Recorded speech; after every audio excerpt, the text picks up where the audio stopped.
Welcome to the Sober Podcast. I am your host, Jamie Brickhouse.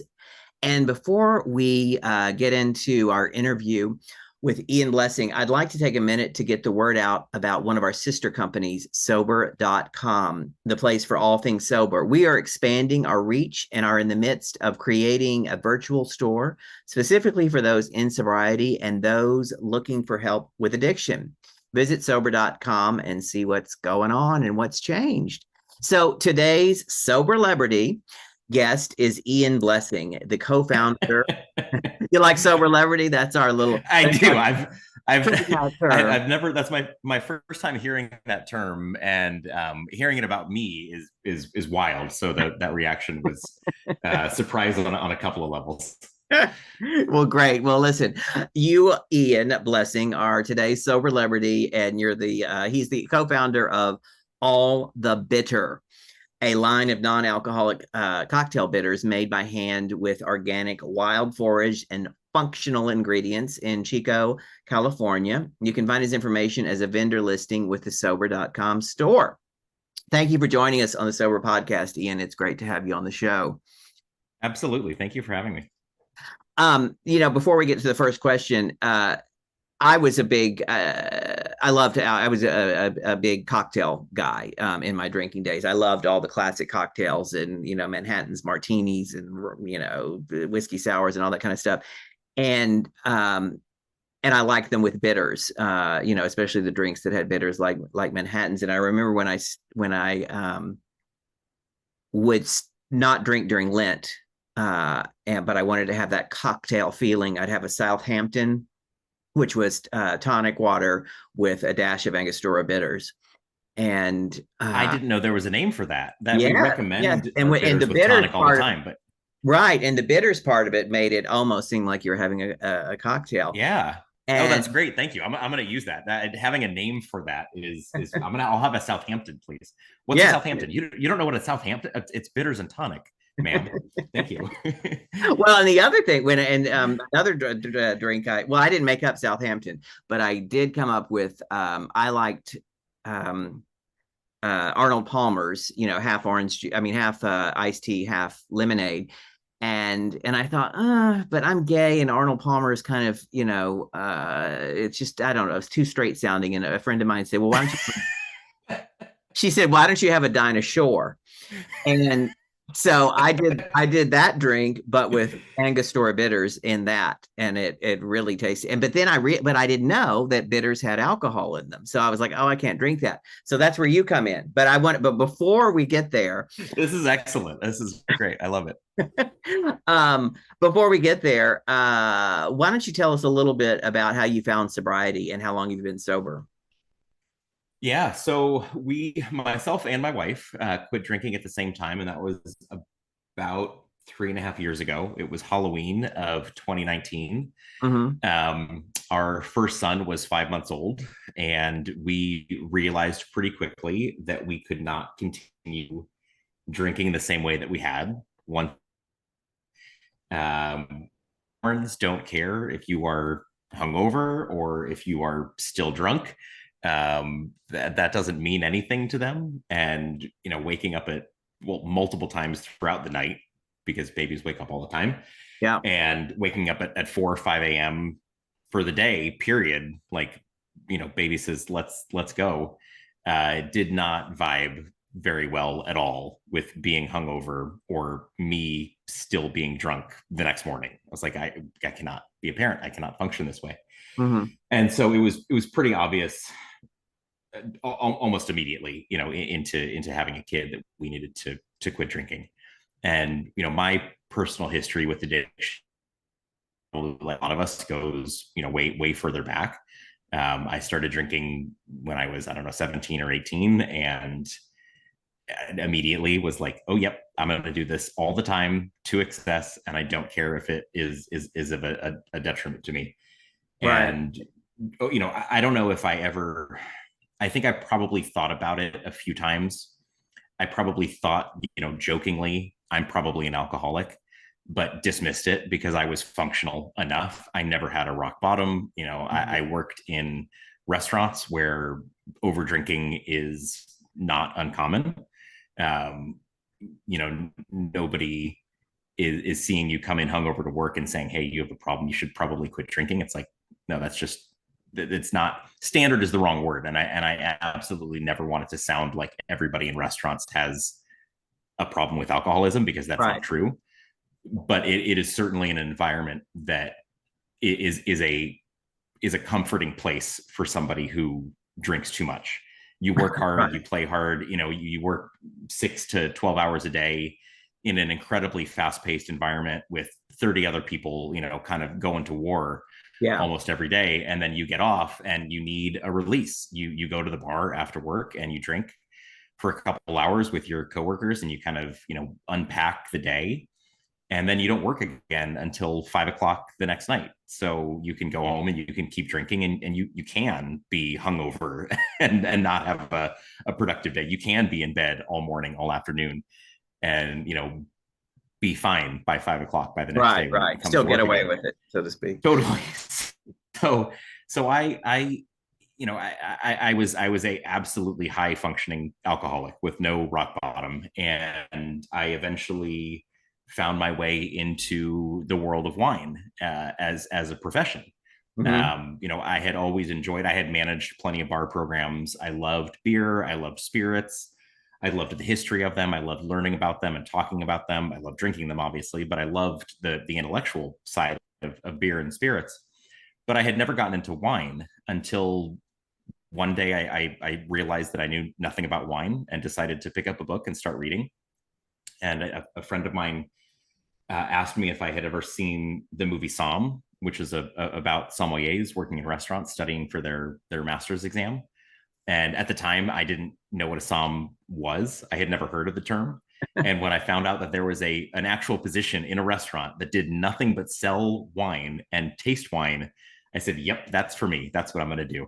Oh, have it. And so I Right. got a book, and I got a book, and I started reading, and I started, drinking wine in the afternoons as a way of studying, quote unquote. Sure. That's great homework. And yeah, it was great homework, but you can only do it for so long. You can only Uh-huh. drink and study for about half an hour before you're like, you need a nap. Or Um, you need to go out. but yeah, exactly. So, I definitely made it part of my work life, Hmm. and was able to, kind of excuse or justify my alcoholism, which made it difficult to quit drinking because it was very much linked with my personality, my persona, my profession. Everything that I did revolved around alcohol, and revolved around wine for the last few years that I was drinking. Again, until we had kids, and was like, okay, this does not work anymore. We can't do this anymore.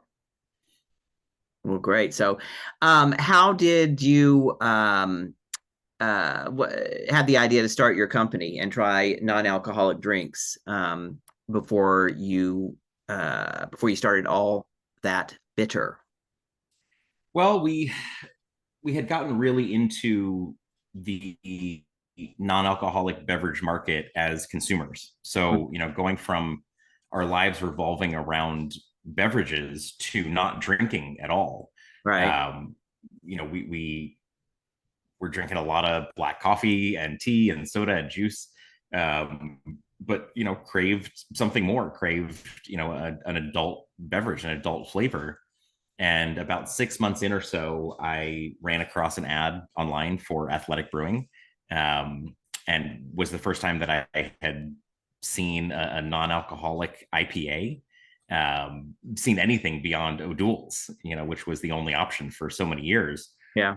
and found out that there was this entirely new, booming market. At the time was just getting started, And it's but really there trending were now, options. non-alcoholic It drinks, has right? absolutely exploded. But at the time, this was a new concept for almost everybody. And so I started out tasting a few of these non-alcoholic beers, and then found non-alcoholic wine, and then again saw an ad on Instagram for non-alcoholic whiskey and vermouth and gin and Campari alternatives, and thought, oh my God, I can make a Negroni again. I can make a Negroni that tastes like the drink that I loved so much, but Hmm. without any alcohol. And dove really far down that rabbit hole very quickly. and pretty quickly built a bar of maybe 40 non-alcoholic spirits at home, and had a lot of fun playing around and making cocktails, but realized that there were very few options on the market for alcohol-free bitters. Mm-hmm. You could make virtually any cocktail at that point. There were so many options for spirits, but one of the most important cocktail ingredients, granted it's only used a few dashes at a time, but it's still an incredibly important cocktail ingredient. You mentioned old fashions, Manhattans. You can't make those drinks without bitters, Right, and right. so that And seemed like a place that we could kind of contribute to this market. great. And and a lot of people don't realize. I mean, I didn't when I was drinking, and it was a while after. And I didn't start counting days because I didn't realize. But and I don't think I got drunk off of it. But that bitters have alcohol in them. Correct? Yes, they do, and a lot of people are. I didn't realize that this was such a common misconception that bitters are alcoholic. They are just as alcoholic as anything else. They're 40-45% alcohol. It's the same as whiskey or gin.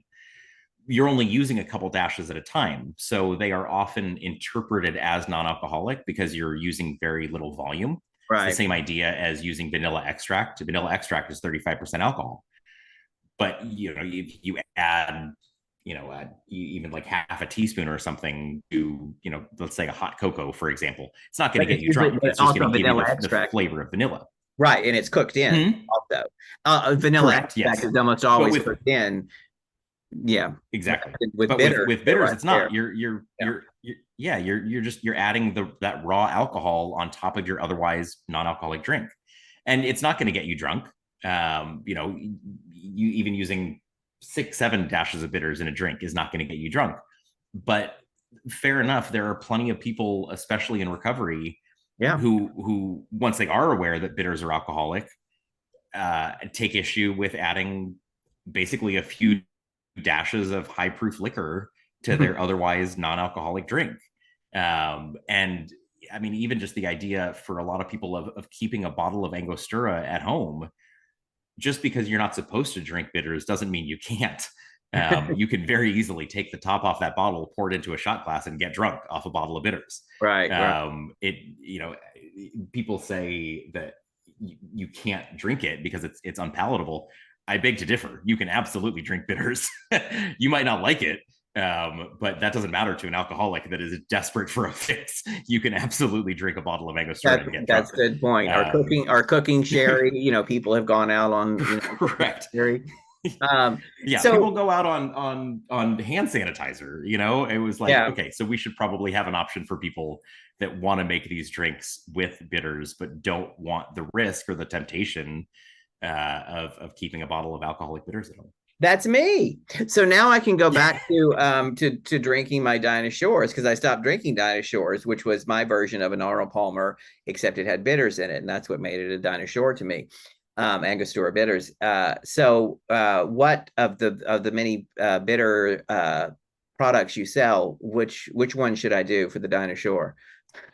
So that would be our aromatic bitters. So we make 4 varieties, and we started with 3 that were directly inspired by classic cocktail bitters. So Angostura is the primary bitter that you're going to find behind every bar in the world. Mm-hmm. 90% of the time when a cocktail asks for bitters, it's referring to Angostura or something in that same flavor profile.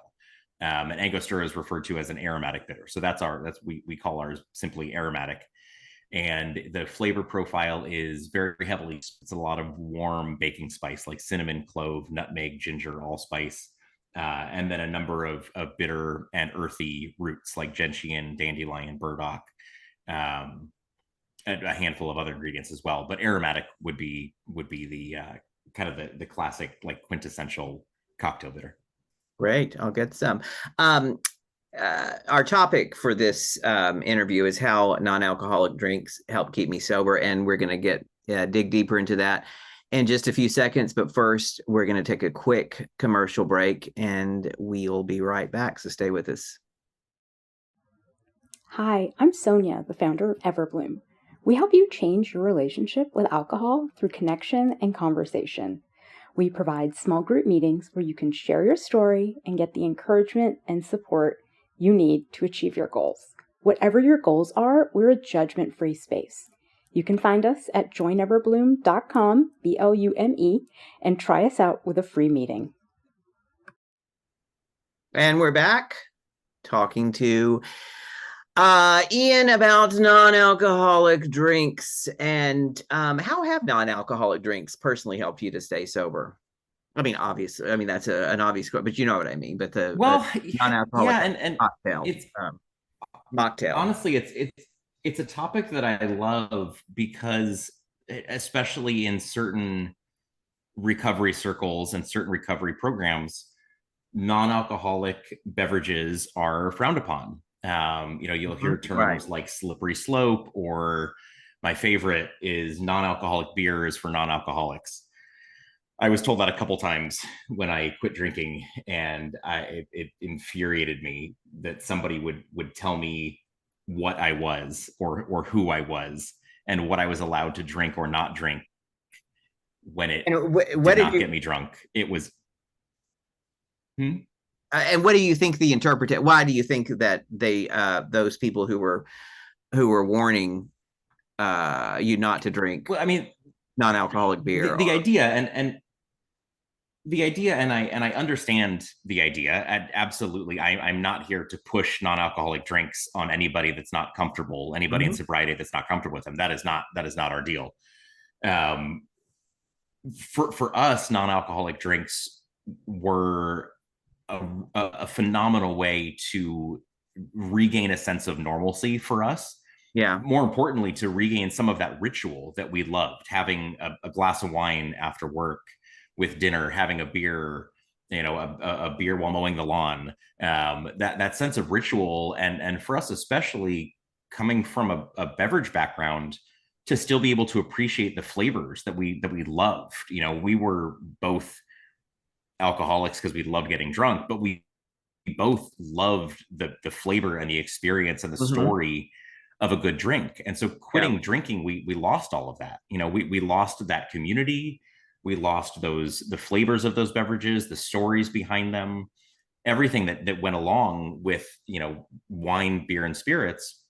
That part of our lives felt like it was gone. And so to realize that there were options out there that we could enjoy those flavors and enjoy those rituals without getting drunk. The only thing that we were trying to do was not get drunk anymore. And so it was a pretty straightforward, like, okay, we can still drink these and we don't get drunk. I don't see any negative here. It's important to be aware of your own triggers and your own, take an inventory for yourself, ask yourself, very truthfully, if I take a sip of something that tastes like beer, is it going to make me want to run out and have a real beer? And if the answer is yes, then don't do it. Yeah. But if your answer is, I don't think so, or I don't know, go for it. I'd try it. You're going to know right away. If you have a sip of a non-alcoholic beer, and you're going to know, I would think pretty instantly if that's going to be an issue for you. If you taste it and you go, nope, this is too close to home, I'm not going to do this, dump it down the drain. Don't reset your sobriety days. You've done nothing wrong. You just know that this isn't for you. I think as a really good example, when we got started drinking non-alcoholic beverages, for me, I was totally fine with beer, wine, spirits, all of it. None of it was triggering. None of it made me want to run out and get drunk. I just loved having a great tasting drink. Carly, my wife, on the other hand, was totally fine with it. On the other hand, my wife Carly was. Yeah, so for me, there was no, I didn't have any issue. It filled a hole. It filled a void in my life of delicious drinks and of feeling included in a happy hour, in a gathering. Right. I want to. It filled something that was missing. Yeah, and I want to for my wife. Oh yeah, please. Oh, go ahead. I was just going to talk about the non-alcoholic beer specifically because when I drank, I really liked cocktails the most. I liked hard liquor, and I wasn't much of a beer drinker. But in my drinking world, I would have a beer, like on a hot summer day, or things like that. And I've been sober 14 years, and I'll have a non-alcoholic beer like once every I don't know, 6 months or something like that. Yeah. Almost the same way when I was drinking because I liked it for the flavor in that situation. So I think that's an example of what you're talking about, where it's not Yes. triggering for me. Yes, exactly. And It really is just genuinely for the flavor of it. right. And sometimes martinis is what I really like to drink, and I'll order a virgin martini, which is air. Yeah, and so it's that's a good example because that is not triggering enough. That is not nearly Right. close enough to an actual martini to be triggering at all. Yeah, yeah. So you were And saying about you and your wife. so a good example is from Carly, my wife. So when we started drinking these, she was totally fine with the beer because beer was never her drink of choice. So it didn't just like you, Oh, it wasn't right. triggering. Mm-hmm. For her, wine was triggering because wine was her drink. And so the first time we tried a non-alcoholic red wine, she took one smell and was like, nope, I cannot do that. That is way too close to home. That makes me want to go drink wine. Yeah. So she would enjoy beer, for the first year or so, and she wouldn't touch wine. She would take a sip, again, like I mentioned, just to taste it and see. And it was pretty apparent, almost immediately that non-alcoholic wine was not for her. And that changed for her over time as we got further and further away, as she, was 2, 3 years sober. She is now fully able to enjoy non-alcoholic wine and not have it be triggering in the least. So it's a very personal thing. Only you are going to know if non-alcoholic alternatives are a suitable option for you. But it kills me that it's so often this idea is pushed in recovery communities that if you take a sip of non-alcoholic beer, it's going to send you flying off the wagon and you'll be dead by next week. Right. Non-alcoholic beverages for me and for I know personally hundreds of people that I've met online in communities on Facebook and Instagram in recovery communities that use non-alcoholic beverages every day to help keep them sober. I have myself personally I can't even count, probably 15, 20 times. Non-alcoholic beer has stopped me from running to the liquor store and grabbing a beer and getting drunk because Mm-hmm. in whatever moment I was upset, I was mad, I was hungry, angry, lonely, tired, any of those Right, things. right. And I said, I'm going to this, I'm going to go pound a bottle of whiskey right now. But instead, I went to my fridge and I grabbed a beer and I drank it. And 10 minutes later, I felt fine because all it takes is 10 minutes to get over whatever that feeling is. And non-alcoholic drinks can help you get through that. But more importantly than just getting through that moment of crisis, it helps me feel, it makes me happy. It brings joy into my life that I would have otherwise been missing. And sure, could I fill that void with something else? Absolutely. But I can still fill that void. I can still go hiking. I can still learn to draw. I can still learn a new language. I can do any Yeah. of those things that we all do in sobriety to fill the void of alcohol. But I also get to taste, I get to enjoy really delicious drinks along with it.